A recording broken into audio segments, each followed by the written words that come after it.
I have never worked with any goalie at any level who didn't want more of this. It's what lets you play with more patience, and it's exactly what I'm giving you today.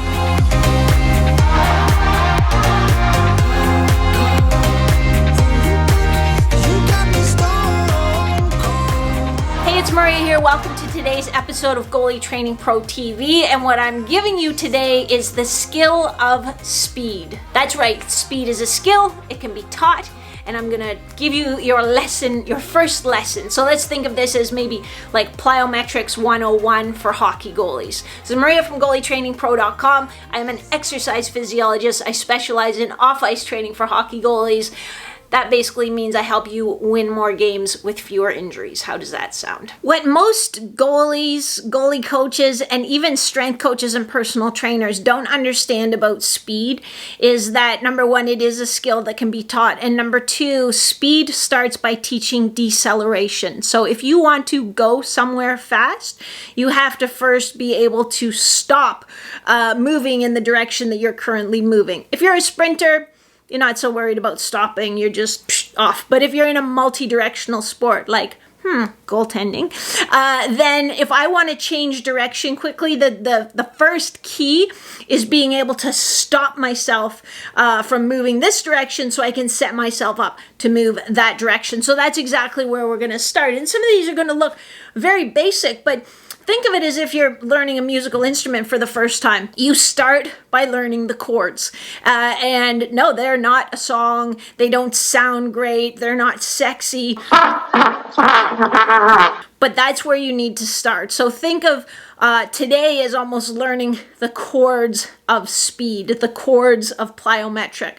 I'm going to take you through a deceleration progression now. And when you do it at home, or when you do it with goalies, because I know a lot of strength coaches and watch, make sure you're very picky on technique, because just like learning a musical instrument, you know, if I'm learning the guitar or the piano, but I'm not putting my fingers on the right keys or putting them, at the right frets, I'm not going to be making the right chord. I'm not going to be learning the proper movements before I progress. I'm going to take you through a progression of like 4 different deceleration movements today. That's not how you'll do it. You're going to work on just your bilateral deceleration until it is perfect. Then you're going to move on to your single leg deceleration and work on that until it is perfect. Then you will move on to the next step. This is a bilateral deceleration, and this is exactly how I want you to do it. So you're going to start with your feet about hip width apart. Your upper arm is bent to 90 degrees, your shoulders flexed to about 90 degrees, your upper arm is parallel to the floor, and then you're going to, with like a deliberate intention, you're going to drive yourself down into almost a landing position of a jump as fast as you can. You're going to use your muscles to decelerate and land in a good, strong, balanced position. So we're here, we're going to drive down, and we're going to hold that position for a second, and we're going to look. What did we do? Did we do anything funny? Did I turn this foot out a little bit as I landed? Did I let my knees pinch in? Great idea to get your phone out and make a video of yourself from the front, from the side, so you can see exactly what you're doing, because sometimes it happens really fast. The key here is to get your hips sitting down and back. So you have to land in this position with your knees bent and your hips sitting back.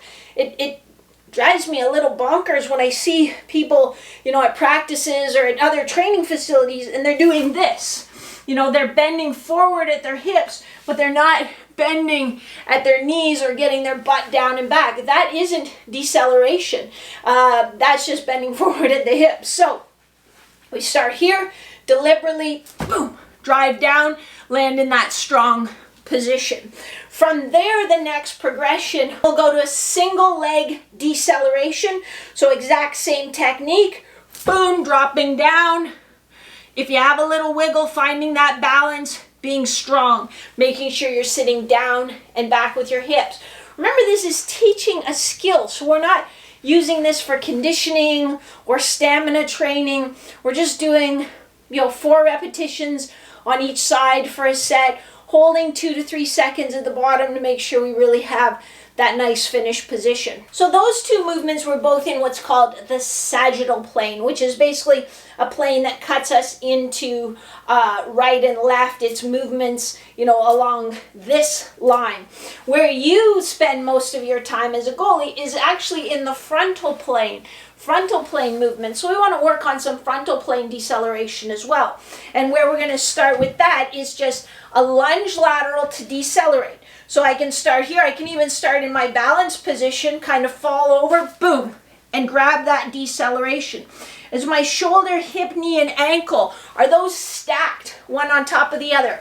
I'm not trying to push back up. I'm just working on the deceleration. So I'm here, boom. Am I sitting back in my hips? Just like I tried to do when I was doing my bilateral and my single leg decelerations. What's this knee doing? Is it pointing straight ahead? Is it falling in? You have to get that skill down before you move on to the next level. And the next level will be exactly this. It's just a little lateral hop and stick. So start with just a nice controlled hop, stick, sitting back in your hips, nice neutral position with your back. And then we can just come back, get low, and stick. Just like that. For those, keeping the volume low as well. So just about 4 reps per set, being very, very picky with technique. So where would these exercises work into your workout? Really nice as a supplemental exercise. So you might have a big compound movement, an assistive movement or a stabilization movement, and then something like this could fit right in. So we've done a great job dialing in your deceleration, and to go through all those steps. Like if you're like start today and then by Friday you're on the final step, I don't think you quite have it. So, it will take probably at least 4 weeks to progress through those. Then you're ready to start working on some acceleration. And where we're going to start with that specifically for goalies is with bottom up strength. Let me show you what I mean. As a goalie, being strong out of your butterfly is so important. So a lot of you might feel great moving from your skates, might be great going into the butterfly, but if it's time for me to, do a backside recovery out of my butterfly, then I'm a little, there's that little, and then I can push. So we're going to work on force production and power production from the bottom up. Just like with our deceleration work, we're going to start in the sagittal plane, and then I'm going to give you an exercise in the frontal plane. So in the sagittal plane, I just do a half kneeling vertical jump. So we start here. I try to keep a nice strong torso. I don't want it wiggling all over the place. And I load this leg up like it's a heavy spring, and I'm loading all my energy into it. And then I try to pop up as high as I can. Loading that spring as fast as I can, as high as I can. Driving right up. Do 4 on each side there. Then as you get better at that skill, it's time to start working on frontal plane bottom up power. So I'm going to get in my nice, really the end point of my deceleration training. So shoulder, hip, knee, ankle stacked from here, and then trying to push up as high as or as fast as I can across. I'm not worried about rotating leading with my head and my hands first. I'm really just here. I'm at a standstill and trying to get that, whoa, almost too much power. Trying to get that power across. So that'll be 4 each way as well. Do you see a trend here? Yeah. Okay, now let's put it all together. So can you guess what's coming next in this progression? Do you think it's going to be sagittal plane bilateral, sagittal plane single leg, and then moving into frontal plane? You might be right. So a sagittal plane bilateral will start just the way we started our deceleration. Feet hip width apart, arms up here in our ready position. We're going to hammer down. We're going to jump up as high as we can, as fast as we can, and then land in our good deceleration position. Now, the ceiling is only this high, so not that I can jump that high, but I'm just gonna hold back a little bit so I don't smash my fingers off the ceiling. But we're gonna hammer down and then land, and then again we pay attention when we land it. Hey, are my feet neutral? I like to turn my right foot out a little bit, so I take a little peek. What did I do with my right foot? I probably do that because I have a little mobility issue in my ankle or maybe in my hip. So something we want to look at and see, is that a habit or are we trying to work around a mobility issue?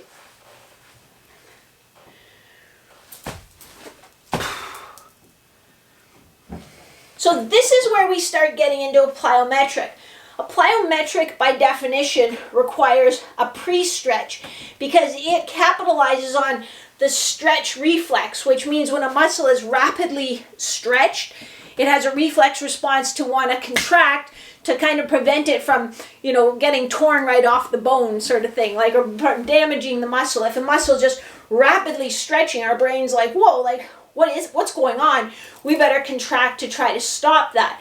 When we do our plyometrics, we trigger that reflex, plus we consciously are contracting our muscles, so we get sort of an extra push from our reflex and our conscious contraction. So we can really jump higher, dropping down and then jumping up than we can if we just went down here and jumped without a counter movement. So it has to be rapid, it has to be linked, but while we're learning it, we want to make sure that we're doing it properly with proficiency. So, if your knees are falling in together or anything like that, then you might need to slow it down, and go through the steps before you can start doing it at maximum pace. Then the next progression would be, can we do a single leg sagittal plane hop? So this requires a lot more hip stability, but it's same thing. So we're going to drop hammer down, up, down, find that balance, make sure I'm using my hip, knee, and ankle to absorb that landing and to generate that power, not bending forward at my torso. Volume is going to be, what would you think it might be? 4 of each of those. Let's move on to frontal plane. This is the super simple progression of our frontal plane lunge lateral. So we worked on coming down and decelerating. We worked on working from the bottom up to accelerate. Now we're just going to link those. So we're going to come down, boom, boom, and find our balance. Boom, boom. On that first one, you can see I overstrided a little bit. My hips were inside my foot. I want to get into that nice power position, at least to start with. Sometimes we play around with outer range power production, but for now, let's try and get that nice stacked position. Key points again, am I sitting back with my hips? Am I generating that push from my glutes and my quads? I don't want to be bending forward with my torso. That isn't helping me generate power. And on the ice, you certainly don't want to be in this position.